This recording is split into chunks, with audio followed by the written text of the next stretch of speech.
नमस्कार, मैं धीरेन्द्र श्री अरविंदो सोसाइटी की तरफ से आप सबका इस लाइव वेबिनार पे हार्दिक स्वागत करता हूँ। इस वेबिनार को ऑर्गेनाइज कर रहे हैं श्री अरविंदो सोसाइटी और इसे स्पॉन्सर किया जा रहा है एचडीएफसी बैंक द्वारा। नवाचारों की इस कड़ी में आज हम जिस राज्य की नवाचार पुस्तिका पे आपसे परिचर्चा करने जा रहे होंगे, जिस राज्य की नवाचार पुस्तिका हम आपसे शेयर करने जा रहे होंगे, उस राज्य का नाम है महाराष्ट्र। मतलब आज हम आपसे महाराष्ट्र राज्य के शिक्षकों द्वारा दिए गए इनोवेटिव आइडियाज पे आप सबसे परिचर्चा या डिस्कशन कर रहे हो। जब मैं कह रहा हूँ कि महाराष्ट्र राज्य के शिक्षक, तो मेरा सीधा मतलब ये है कि ये सारे के सारे इनोवेटिव आइडियाज हमें महाराष्ट्र से ही प्राप्त हुए। हमने उन टीचर्स के द्वारा दिए हुए आइडियाज की डिफरेंट कई सारे इनोवेटिव आइडियाज की हमने कई केस स्टडी बनाई। उन केस स्टडीज के अंदर हमने कुछ नवाचार रखे। कितनी केस स्टडीज हैं, कितने नवाचार हैं, मैं आगे आपको सारी जानकारी दे रहा हूँ। और उसी के अंतर्गत उन नवाचार पुस्तिकाओं को हमने उस नवाचार पुस्तिका को हमने प्रेषित किया और ऐसे सभी शिक्षक जिनके नवाचार चयनित हुए इस नवाचार पुस्तिका में, उन सभी शिक्षकों को हमने हमारे केंद्रीय मानव संसाधन एवं विकास मंत्री श्री रमेश पोखरियाल जी निशंक के द्वारा सम्मानित करवाया। जिस प्रोग्राम का ये जो सारा इवेंट है, इसको किया गया था आईआईटी दिल्ली में और ऐसे सभी शिक्षकों को जिनके नवाचार प्रकाशित हुए थे, जिनके नाम इन नवाचार पुस्तिकाओं में आए थे, उन सभी शिक्षकों को, मतलब देश के टोटल 1551 शिक्षकों को हमने राष्ट्रीय स्तर पर हमारे केंद्रीय मानव संसाधन एवं विकास मंत्री, यदि सब शिक्षा मंत्रालय बोलते, शिक्षा मंत्री श्री रमेश पोखरियाल जी निशंक के द्वारा सम्मानित करवाया। उन्हीं नवाचार पुस्तिकाओं में से एक नवाचार पुस्तिका जिसका नाम महाराष्ट्र नवाचार पुस्तिका है, इशू 1, उसके शिक्षकों द्वारा दिए गए इनोवेटिव आइडियाज पे हम आपसे डिस्कशन या परिचर्चा कर रहे हूँ। इस केस स्टडी के बारे में मैं आपसे चर्चा करूं जिसका नाम है एनकरेजिंग स्टूडेंट या विद्यार्थी प्रोत्साहन। इस केस स्टडी के बारे में मैं आपसे डिस्कशन करूं, इसके बारे में मैं आपसे परिचर्चा करूं, उससे पहले मेरी आपसे रिक्वेस्ट है कि प्लीज आप अगर मुझे सुन रहे हैं तो आप अपने साथ एक पेन और कागज या कॉपी लेकर के बैठे। अगर आपके मन में नवाचारों से संबंधित कोई भी प्रश्न उठता है, इस केस स्टडी से संबंधित कोई भी प्रश्न उठता है, तो आप से रिक्वेस्ट है कि आप उसे नोट डाउन करते चले और सेशन के अंत पे आप मुझसे ऐसे कोई भी प्रश्न पूछ सकते हैं। इसके अलावा अगर आपके मन में इस प्रोग्राम जिसका नाम ZIIEI या हिंदी में शिक्षा में शून्य निवेश नवाचार या zero investment innovation for education initiative है, अगर इससे संबंधित आपके मन में कोई प्रश्न है, तो मैं आपसे रिक्वेस्ट करूंगा कि आप निश्चित तौर पर आप इससे संबंधित, इस प्रोग्राम से संबंधित प्रश्न भी मुझसे पूछ सकते हैं। उदाहरण के तौर पे कि किस तरीके से आप अपने इनोवेटिव आइडियाज, अपने नवाचार हम तक पहुंचा सकते हैं, या फिर किस तरीके से आपका नाम इन नवाचार पुस्तिकाओं में आता है, शर्तें क्या हैं हमारी नवाचार पुस्तिका में आपका नाम प्रसिद्ध होने की, या फिर किस तरीके से आपको राष्ट्रीय स्तर पर रिवॉर्ड एंड रिकॉग्निशन प्राप्त हो सकता है। ऐसे कोई भी प्रश्न अगर आपके मन में है इस प्रोग्राम से संबंधित, तो आप निश्चित तौर पर मुझसे पूछ सकते हैं। या फिर अगर आपके कोई अनुभव है, कोई एक्सपीरियंसेस हैं जो आप हमारे साथ साझा करना चाहते हैं, तो मैं आपसे अनुरोध करूंगा कि आप निश्चित तौर पर अपने एक्सपीरियंसेस, अपने अनुभव हमारे साथ साझा करें। इसके दो तरीके हैं। आप अपने प्रश्न या फिर अपने एक्सपीरियंसेस हमारे साथ, अगर हमें फेसबुक पे देख रहे हैं तो फेसबुक में आप कमेंट बॉक्स के माध्यम से अपने क्वेश्चंस या फिर अपने अनुभव हमारे साथ साझा कर सकते हैं, या फिर अगर आप हमें जूम पे देख रहे हैं तो जूम पे भी चैट बॉक्स पे आप हमें अपने अनुभव या अपने एक्सपीरियंसेस या अपने प्रश्न हमारे साथ साझा कर सकते हैं। दूसरा, अगर आप हमें फेसबुक में देख रहे हैं और आप सीधे तौर पर हमसे जुड़ के संवाद करना चाहते हैं, आप आमने सामने चर्चा करना चाहते हैं, तो आप फेसबुक के कमेंट सेक्शन देखिए, आपको एक लिंक दिखेगा जूम का, आप उस लिंक पे क्लिक करके सीधे जूम के माध्यम से हमसे कनेक्ट हो सकते हैं और संवाद कर सकते हैं।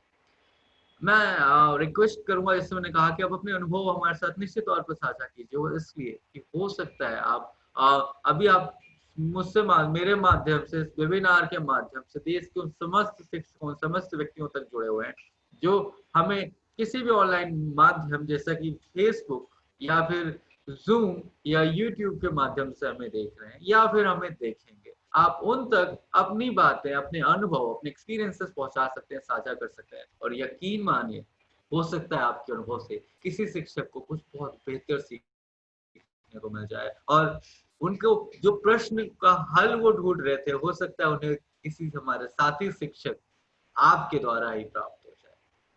और इसीलिए हम प्रोत्साहित करते हैं कि आप अपने प्रश्न फॉर श्योर हमसे पूछिए, अपने अनुभव आप हमारे साथ साझा।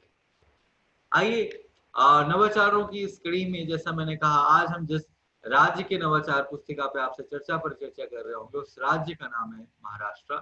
और महाराष्ट्र राज्य की पहली केस स्टडी, जिसका नाम इनकरेजिंग स्टूडेंट है या विद्यार्थी प्रोत्साहन है, उस केस स्टडी के बारे में हम चर्चा कर रहे होंगे। इनकरेजिंग स्टूडेंट के अंतर्गत मैं आज आपके साथ 3 नवाचारों पे चर्चा कर रहा हूँ।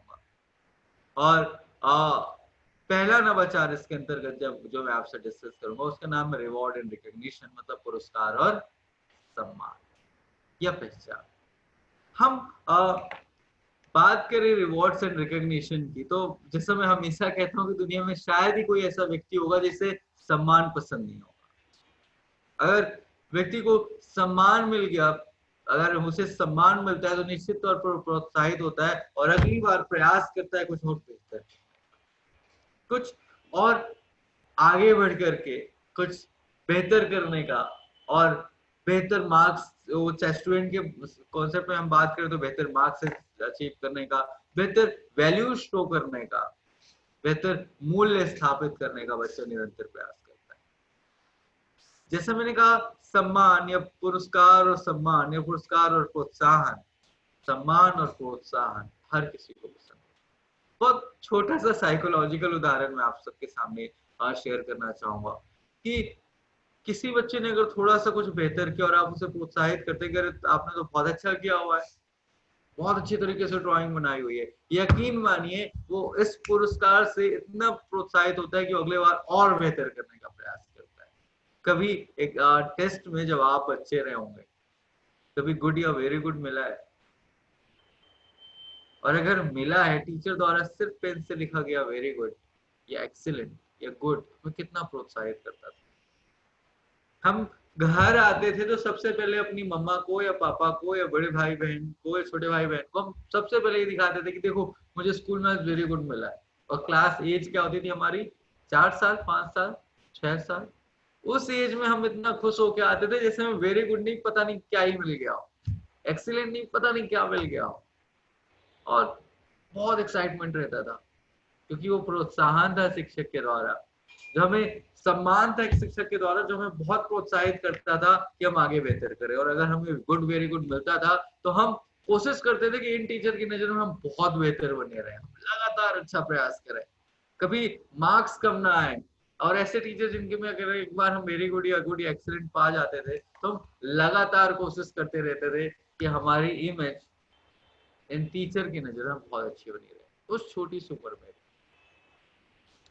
ये तो मैं बात कर रहा था 4, 5, 6 साल की उम्र की, जहाँ प्रोत्साहन और सम्मान पसंद होता है। आपको क्या क्या लगता है, हमें क्या लगता है कि सिर्फ उम्र जैसे जैसे बढ़ती जाती तभी हमें प्रोत्साहन या सम्मान समझ में आता है?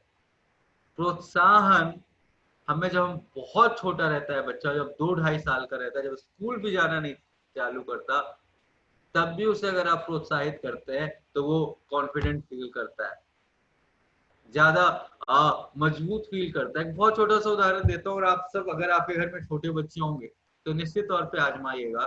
बच्चा अगर खेलते खेलते या फिर अगर चलना सीख रहा और वो गिर गया या दौड़ना सीख रहा और गिर गया, आप अगर बोलोगे अरे बहुत लग गया इसके, तो कितना सारा लग गया, खून निकलने लग गया है, यकीन मानिए बच्चा रोने लग जाता है। और वहीं पे अगर वो बच्चा गिरा, आपने कहा कूद गया कूद गया कूद गया, वो बच्चा रोता है क्या? वो वापस से खड़ा हो जाता है। ये ताकत है प्रोत्साहन की, ये ताकत है कि आप कोई ना समझ, बहुत छोटा सा बच्चा लगे ना समझ भी नहीं बोलना चाहिए, लेकिन एक बहुत छोटा बच्चा जिससे भी काका काका भी नहीं आता है, जिसे नहीं पता सम्मान क्या होता है, प्रोत्साहन क्या होता है, एक जरा सी तारीफ आपकी, एक जरा सा क्लैप किया, अरे क्या बात है, कूद गया कूद गया कूद गया, कितना अच्छा जंप किया, वो बच्चा शांत हो जाता है और रोता नहीं है। लग जाता है तब भी बच्चे नहीं रोते हैं। कभी एक्सपीरियंस कीजिएगा, बहुत छोटी छोटी से चीजें हैं जो हम अपने आसपास से बहुत कुछ सीख सकते हैं। तो ये इम्पैक्ट होता है मोटिवेशन का, ये इम्पैक्ट होता है इंस्पिरेशन का, ये इम्पैक्ट होता है एनकरेजमेंट का, ये इम्पैक्ट होता है रिवॉर्ड का, ये इम्पैक्ट होता है रिकॉग्निशन का। और इसीलिए कहते हैं कि अगर किसी को बेहतर करने के लिए प्रोत्साहित करना है या किसी को हम प्रोत्साहित कर सकते हैं अपने शब्दों के माध्यम से, अपने आचार विचार या व्यवहार के माध्यम से, तो हमें निश्चित तौर पर ऐसा करना चाहिए। और इसी थॉट के साथ टीचर ने जो हमारे टीचर है उन्होंने इनोवेटिव आइडियाज दिए, जिसके अंतर्गत पहला इनोवेटिव आइडिया मैं आपसे डिस्कस करने जा रहा हूँ, जिसका नाम है पुरस्कार और प्रोत्साहन, रिवॉर्ड एंड रिकॉग्निशन। ये आइडिया हमें दिया है मिला है सैबियो जी फर्नांडिस के द्वारा, जो कि नारकेस पन्हाला पब्लिक स्कूल बुधवार पेट तालुका पन्हाला डिस्ट्रिक्ट कोल्हापुर से। टीचर ने कहा कि सर बच्चों को प्रोत्साहित करना, उन्हें सम्मानित करना एक छोटे छोटे रिवॉर्ड्स के माध्यम से भी, वो कोई वस्तु हो सकती है या कॉपी पे लिखा हुआ गुड, वेरी गुड, एक्सेलेंट, या कोई स्माइल या स्टार वगैरह के माध्यम, बैज इत्यादि के माध्यम से भी किया जाए, तो बच्चे प्रोत्साहित होते हैं कि वो लगातार बेहतर करें, निरंतर बेहतर करें, उनका प्रदर्शन कम ना हो, शिक्षक की नजर में, शिक्षिका की नजर में जो उनकी एक इमेज बन चुकी है उस इमेज से नीचे नहीं आना। और इस बात को ध्यान में रखते हुए ये आइडिया दिया गया, ये आइडिया बच्चों को प्रोत्साहित करने के लिए, उन्हें मोटिवेट, उन्हें इंस्पायर करने के लिए लाया गया रिवॉर्ड एंड रिकॉग्निशन के द्वारा, मतलब बच्चों को पुरस्कार और सम्मान के द्वारा। और इसी के तहत शिक्षक ने कहा कि सर हमने क्या किया, हमने बच्चों को सबसे पहले बताया कि अगर आप बेहतर करते हो तो विद्यालय की तरफ से, शिक्षक की तरफ से आपको प्रोत्साहन मिलेगा, और हमें हमेशा बेहतर करने का प्रयास करते रहना चाहिए, हमें रुकना नहीं चाहिए। अगर हम कुछ बेहतर करें तो हमें लगातार अपने आप को और बेहतर बनाना चाहिए। आप जितना बेहतर खुद को बनाओगे, जितना आपको पास नॉलेज होगा, उतना ही अच्छा आप लाइफ में काम करोगे। ये विभिन्न तरह के बच्चों के अंदर वैल्यूज इम्पार्ट करने के लिए भी, बच्चों के अंदर वैल्यूज इम्पार्ट करने मतलब मानवीय और नैतिक मूल्यों और सामाजिक मूल्यों की वृद्धि के लिए भी, और साथ ही साथ बच्चों के पढ़ाई में बेहतर करने के लिए भी इस नवाचार को निश्चित तौर पर विद्यालय में किसी भी कक्षा में क्रियान्वित किया जा सकता है। इसके फायदे क्या है? सबसे पहले तो अगर हम बात करें फायदों की कि इस नवाचार के लाभ क्या हैं, तो पहली बात तो ये है कि बच्चों में सकारात्मक प्रभाव पड़ता है और बच्चा बेहतर करने के लिए निरंतर प्रयासरत रहता है। दूसरा, बच्चे मोटिवेट होते हैं, टीचर से ज्यादा कनेक्टेड, ज्यादा जुड़ाव महसूस करते हैं, और विद्यालय से भी जो उनका जुड़ाव है वो निश्चित तौर पर ज्यादा प्रगाढ़, ज्यादा गाढ़ा होता है। इसको किस तरीके से क्रियान्वित किया जा सकता है, आइए इसको समझने का थोड़ा सा प्रयास करते हैं।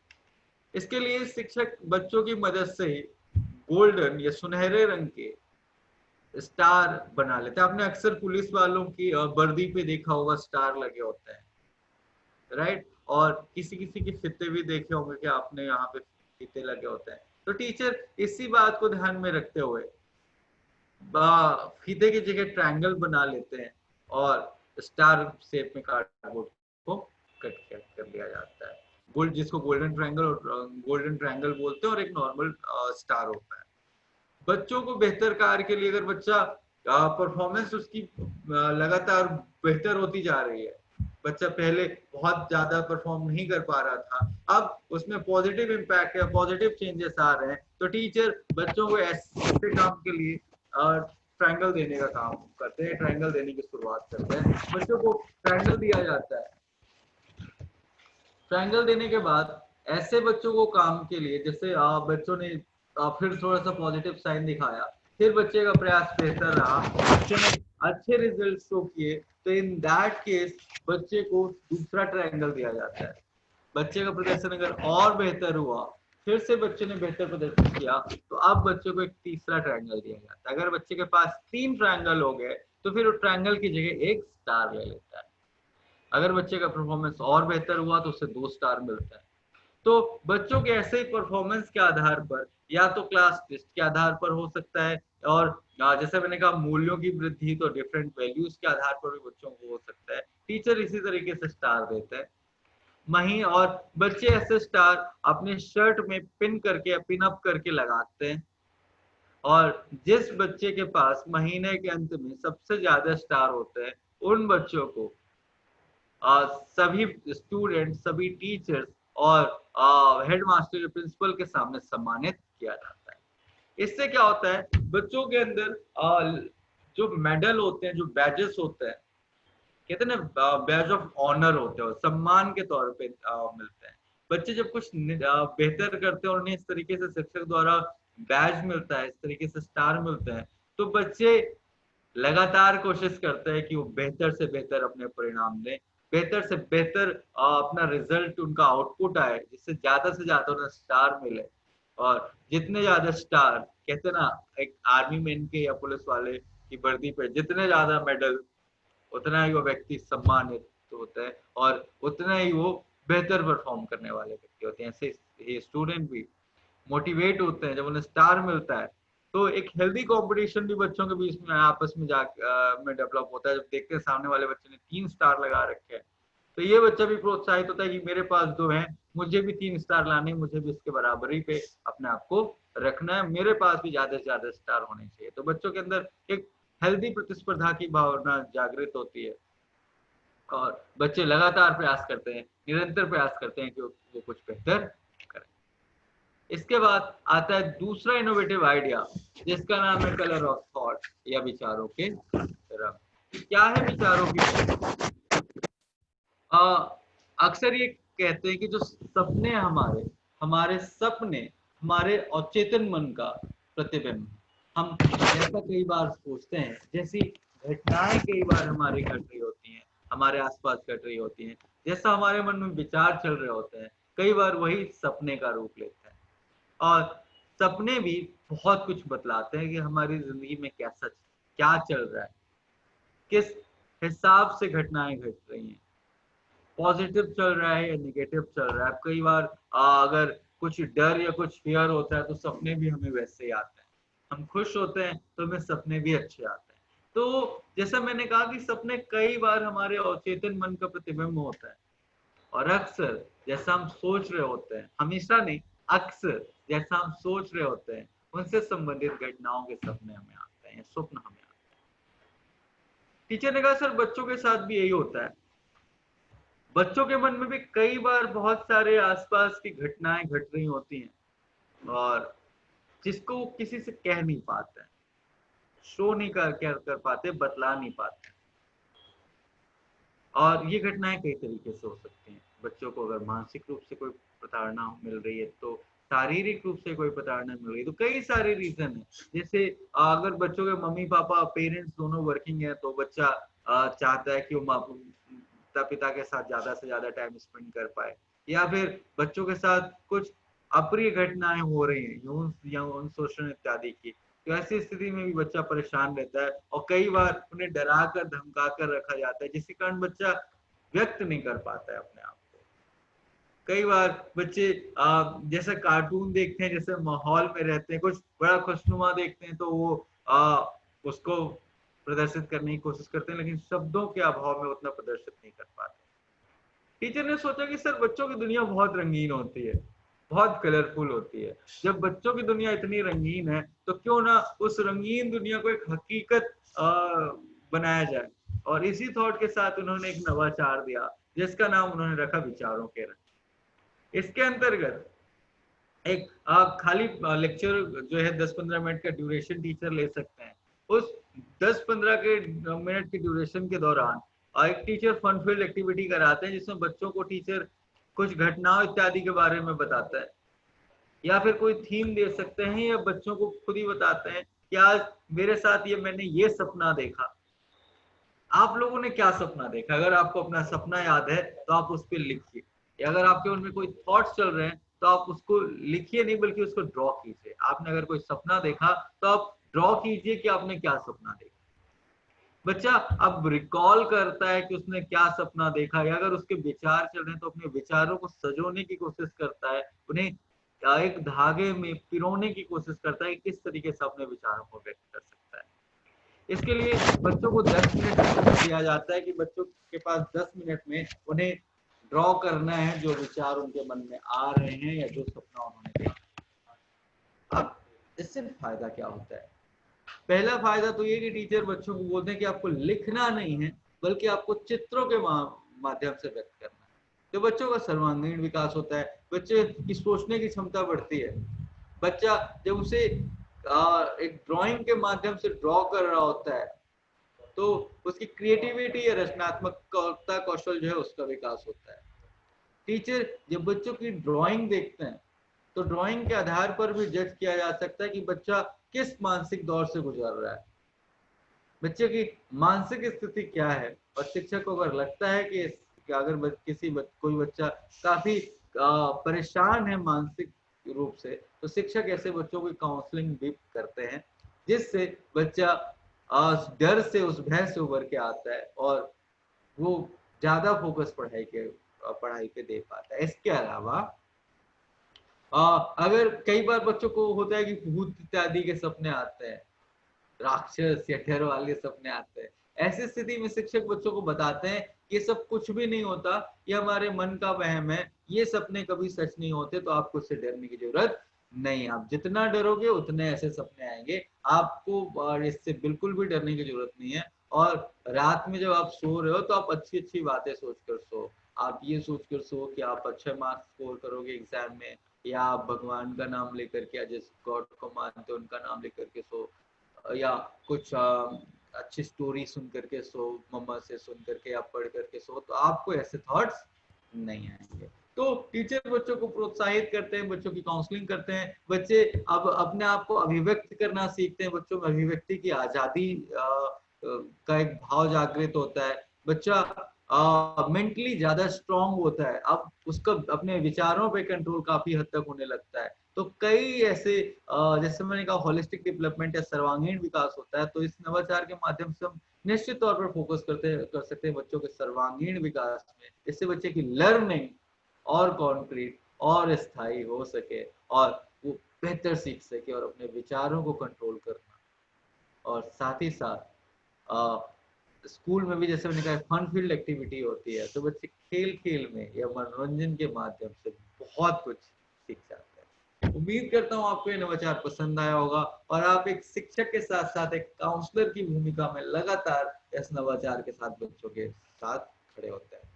आइए बढ़ते हमारे तीसरे इनोवेटिव आइडिया की तरफ, जिसका नाम है ABCL, एनीबडी कैन लर्न। कोई भी पढ़ सकता है। अब लर्निंग हम बोलें कि सिर्फ किताबों के माध्यम से आती है या विद्यालय में ही आती है, सिर्फ बुक से आती है, तो वो शायद सही नहीं होगा। राइट? सीखना एक स्वाभाविक प्रक्रिया है, हम ताउम्र सीखते रहते हैं, बच्चा ताउम्र सीखते रहता है। और किताबों से ही सिर्फ सीखना नहीं होता है, सीखते सिर्फ हम किताबों से ही नहीं है। एक विद्यार्थी आसपास जैसी गतिविधियां घट रही हैं, जैसी घटनाएं घट रही हैं, उन सब को देख करके भी बहुत कुछ सीखता है। कई बार हम पढ़कर सीखते हैं, कई बार हम अपने सहपाठियों से सीखते हैं, कई बार हम जिस ग्रुप में रह रहे हैं अपने दोस्तों के साथ उनसे सीखते हैं, कई बार हम समाज से सीखते हैं, कई बार हम खुद के अनुभवों से सीखते हैं। तो सीखते हम हर जगह हैं, हर कुछ या हर कोई कुछ ना कुछ हमें सिखाता है। ट्रस्ट मी, जब मैं कहता हूँ हर कोई या हर वस्तु, हर जीव, हर निर्जीव से हम कुछ ना कुछ सीखते हैं, तो ये गलत नहीं होगा। सीखते हैं ना। उदाहरण के तौर पर मेरे सामने एसी लगा हुआ है। अब मैं तो ये कहता हूँ कि एसी भी हमें बहुत कुछ सिखाता है। सिखाता है, बिल्कुल सिखाता है। कैसे? अब अगर मान लीजिए मुझे एसी दिख गया, मैं ये बोलता हूँ कि एसी भी हमें सिखाता है। हो सकता है आपका प्रश्न हो कि सर एसी क्या सिखा सकता है, वो तो निर्जीव है। मैं कहता हूँ नहीं, एसी भी हमें सिखाता है और उसके लिए हमें समझना होगा कि एसी का काम क्या होता है। एसी क्या काम करता है? एसी का ये काम होता है कि वो ठंडी हवा को अंदर रखता है, छोड़ता है, और गर्म हवा को बाहर पीछे से निकालते जाता है, राइट। यही करता है ना, ठंडी हवा को फैलाता है, गर्म हवा को वो छोड़ता जाता है, गर्म हवा को अपने पास नहीं रखता और हमेशा ठंडा रहता है। हम भी तो यही कर सकते हैं कि हम जो हमारे अच्छे विचार हैं, जो अच्छे थॉट हैं, उनको, या जो अच्छाई है उसको हम समाज में बांटते चले, और जो बुराइयां हैं उनको हम निकालते चले, और हमेशा क्रोध में, गुस्से में ना, गर्म ना हो, बल्कि लगातार खुद को ठंडा रखें, लगातार कूल रखें अपने दिमाग को। तो यही काम तो इसी करता है, राइट। और यही काम तो इसी में सिखाता है कि हमें अच्छाइयों को, अच्छी आदतों को, अच्छी हैबिट्स को, अच्छे विचारों को लगातार लोगों में बांटते रहना, और जो बुराइयां हैं, द्वेष है, घृणा है, गुस्सा है, उसे हमें लगातार, ये जो, यही चीजें तो हमें गर्म करती हैं, राइट, गुस्सा करती हैं, हमें क्रोधित करती हैं, इन सारी चीजों को हमें पीछे निकालते चलना है। तो इंसान या व्यक्ति हर किसी से कुछ ना कुछ सीखता है, अब वो चाहे ऐसी ही क्यों ना हो, वो चाहे सजीव या निर्जीव व्यक्ति या वस्तु कुछ भी हो। टीचर ने कहा सर बच्चों के लिए भी, बच्चे भी बहुत कुछ एक दूसरे से, समाज से, अपने अनुभवों से, अपने दोस्तों से, सहपाठियों से, अपने ग्रुप से बहुत कुछ सीखते हैं, और इसी सीखने सिखाने की जो प्रक्रिया है उसको अनवरत आगे बढ़ते रहना है, बढ़ाते रहने का नाम ही जीवन। टीचर ने कहा सर हमारे क्लासेस में ऐसा हम कई बार देखते हैं कि जो बच्चे एकेडमिक्स में, एकेडमिया में बढ़िया करते हैं, बढ़िया मार्क्स स्कोर करते हैं, अच्छे अंक लाते हैं, उनको हम सीरियस स्टूडेंट बोलते हैं कि वो पढ़ाई में फोकस्ड है और अटेंटिव है। इसके विपरीत जो बच्चे नंबर कम लाते हैं उनको हम नॉन सीरियस स्टूडेंट बोल देते हैं, ऐसे बोल देते हैं कि ये बच्चे का पढ़ाई में ध्यान नहीं है, पढ़ेगा नहीं, और हम बोल देते हैं कि ये कुछ नहीं करेगा लाइफ। पढ़ाई में कमजोर बच्चे को असल जिंदगी में भी हम कमजोर घोषित कर देते हैं। टीचर ने कहा सर जबकि बिल्कुल भी ऐसा नहीं है, हर बच्चे की लर्निंग कैपेबिलिटीज अलग होती हैं, हर बच्चे के अंदर अपने कुछ यूनिक क्वालिटीज, कुछ यूनिक गुण होते हैं, और हर बच्चे के अंदर क्षमता होती है कि वो पढ़े और बढ़ सके। और इसी बात को ध्यान में रखते हुए टीचर ने एक इनोवेटिव आइडिया दिया जिसका नाम उन्होंने रखा ABCL, मतलब एनीबॉडी कैन लर्न। इस आइडिया को हम तीसरी कक्षा से लेकर के आगे किसी भी क्लास तक इम्प्लीमेंट कर सकते हैं। टीचर इसके लिए हफ्ते में एक दिन डिसाइड कर सकते हैं जिसके दौरान ABCL मतलब एनीबॉडी कैन लर्न, हिंदी में कोई भी सीख सकता है नामक इस नवाचार को क्रियान्वित किया जाता है। टीचर इसमें बच्चों को सबसे पहले स्टार्ट करते हैं अपने ही एक्सपीरियंसेस साझा करने के साथ, कि उनके लाइफ में क्या एक्सपीरियंसेस थे, या क्या उन्होंने सीखा, क्या समझा, क्या उनकी लर्निंग हुई। ये एक्सपीरियंसेस अपने शेयर करने के बाद टीचर बच्चों को भी प्रोत्साहित करते हैं। जब शिक्षक स्वयं अपने एक्सपीरियंसेस बताते हैं कि उन्होंने किस प्रकार सीखा, किस प्रकार वो आगे बढ़े, तो अब एक बच्चा, एक स्टूडेंट भी प्रभावित होता है, उसे भी लगता है कि शिक्षक जब अपने एक्सपीरियंसेस साझा कर सकते हैं तो मैं क्यों नहीं। इसी के साथ टीचर अपने रियल लाइफ या अपने जीवन से लेकर एक कुछ उदाहरण बच्चों को समझाते हैं, या कुछ उदाहरण लेते हुए बच्चों को बताते हैं कि मेरी लाइफ में क्या क्या घटनाएं हुई, किस तरीके से मैंने इसको ओवरकम किया। उदाहरण के तौर पे बच्चे अक्सर मानते हैं कि जो शिक्षक है, शिक्षक ज्ञान का भंडार है और शिक्षक को सब कुछ आता है, राइट। हम सबके साथ ही हुआ होगा, जब हम छोटे थे तो हमें लगता था कि टीचर तो सुपर ह्यूमन है, उन्हें सब कुछ आता है। टीचर ने कहा कि बच्चों आप सबको लगता है कि टीचर सुपर ह्यूमन है, सब कुछ आता है, लेकिन ऐसा जब हम छोटे थे तो हमारे साथ नहीं था। जैसे अभी आपको बहुत सारे टॉपिक, बहुत सारे सब्जेक्ट समझने में दिक्कत होती है, वैसे ही हमें भी बहुत सारे सब्जेक्ट, बहुत सारे टॉपिक समझने में दिक्कत होती थी। उदाहरण के तौर पर टीचर ने कहा कि जब मैं छोटी थी, क्लास 5th में, तो मेरी किताब में स्पेस के बारे में, अंतरिक्ष के बारे में लिखा हुआ था। उसमें बहुत फेमस पर्सनालिटी जिन्होंने अंतरिक्ष में कुछ बेहतर किया, जैसे कल्पना चावला जी हो गई, राकेश शर्मा जी हो गए, सुनीता चावला, सुनीता विलियम्स जी हो गई, ऐसे लोगों के बारे में बताया जाता था, ये बताया गया था। और ये बताया था उसमें कि स्पेस क्या होता है, अंतरिक्ष क्या होता है, कैसे चीजें घूमते रहती हैं लगातार, इत्यादि विभिन्न चीजें। टीचर ने कहा सर उस समय मेरे लिए, अब टीचर ने बच्चों से कहा कि उस समय मेरे लिए टॉपिक बहुत भारी हो रहा था, मुझे समझ में नहीं आ रहा था। मैंने फिर भी इसे समझा, कई लोगों से पूछा, मेरे टीचर ने भी पढ़ाया, तो मुझे थोड़ा थोड़ा समझ में आने लग गया। फिर भी मुझे ये नहीं समझ में आ रहा था कि चीजें उड़ती कैसी हैं और किस तरीके से चीजें उड़ती हैं आसमान में, और आसमान में जैसे हम जमीन में कोई भी बॉल फेंकते हैं तो जमीन में आ जाती है, तो अंतरिक्ष में ऐसा क्यों नहीं होता। उन्होंने कहा सर मेरी एक रिलेटिव थी, उनकी माँ थी, तो उन्होंने बताया कि जो पृथ्वी होती है, पृथ्वी में गुरुत्वाकर्षण बल है, इसीलिए जब आप कोई भी चीज ऊपर फेंकते हो, गेंद इत्यादि, तो वो जमीन पे आती है। लेकिन अंतरिक्ष में ऐसा कोई ग्रेविटेशनल पुल या गुरुत्वाकर्षण बल नहीं है, जिसके कारण से वहां पे एक बार कोई चीज गई तो लगातार घूमते ही रहती है, वो धरा पे नहीं आती है, वो धरातल पे नहीं आती है। टीचर ने कहा सर तब मुझे ग्रेविटी, टीचर ने तब बच्चों को कहा कि तब मुझे पता चला कि ग्रेविटी जैसी, ये गुरुत्वाकर्षण बल जैसी कोई चीज होती है, और ये ना होने के कारण अंतरिक्ष में ऐसा गुरुत्वाकर्षण बल नहीं है। इस वजह से वस्तुएं या कोई भी ऑब्जेक्ट निरंतर परिक्रमा करते रहता है। और ये बात किताब में नहीं लिखी थी। अब बच्चों को एहसास होता है कि अच्छा, टीचर्स के साथ भी यही प्रॉब्लम या यही चैलेंज आया होगा जो हमारे साथ ऐसा चैलेंज आता है।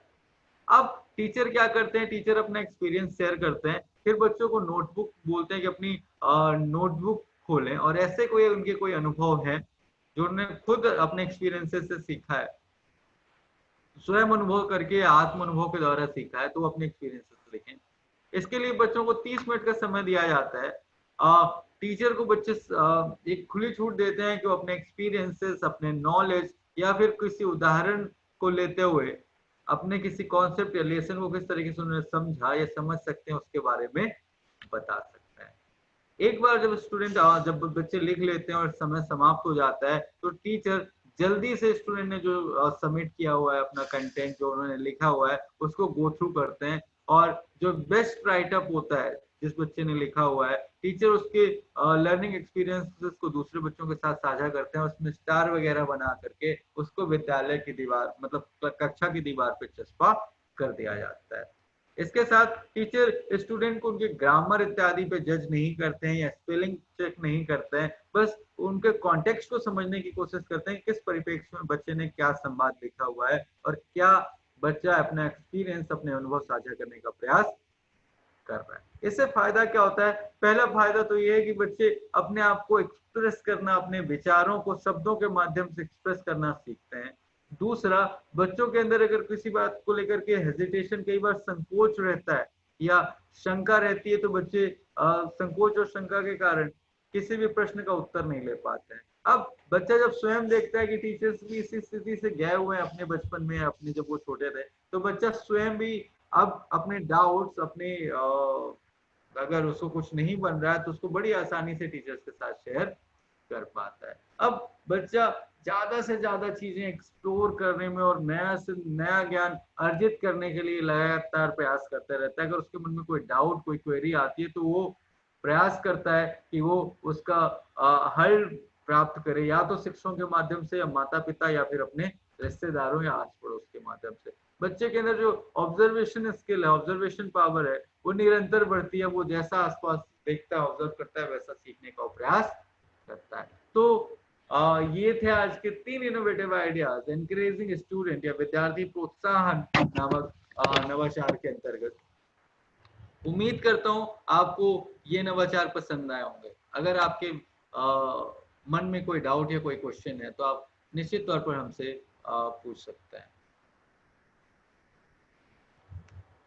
मेरे साथ नवाचारों के इस सफर में शामिल होने के लिए आपका बहुत बहुत धन्यवाद। उम्मीद करते हैं कि आप जब अपने विद्यालय जाएंगे, जब विद्यार्थी विद्यालय आना प्रारंभ कर देंगे, तो आप इन नवाचारों में कम से कम एक नवाचार, वो नवाचार जो आपको बेहतर लगा, आप कम से कम एक नवाचार तो अवश्य रूप से अपने विद्यालय में क्रियान्वित करेंगे, और यकीन मानिए उसके परिणाम आपको निश्चित तौर पे अपने विद्यार्थियों में पॉजिटिव परिणाम, सकारात्मक परिणाम देखने को मिलेंगे। इसी उम्मीद के साथ मैं धीरेन्द्र आज आपसे विदा लेता हूँ। कल फिर मुलाकात होगी किसी दूसरे स्टडी के साथ। इन्हीं दूसरे नवाचारों के साथ महाराष्ट्र राज्य के ही। तब तक के लिए अपना ख्याल रखिएगा।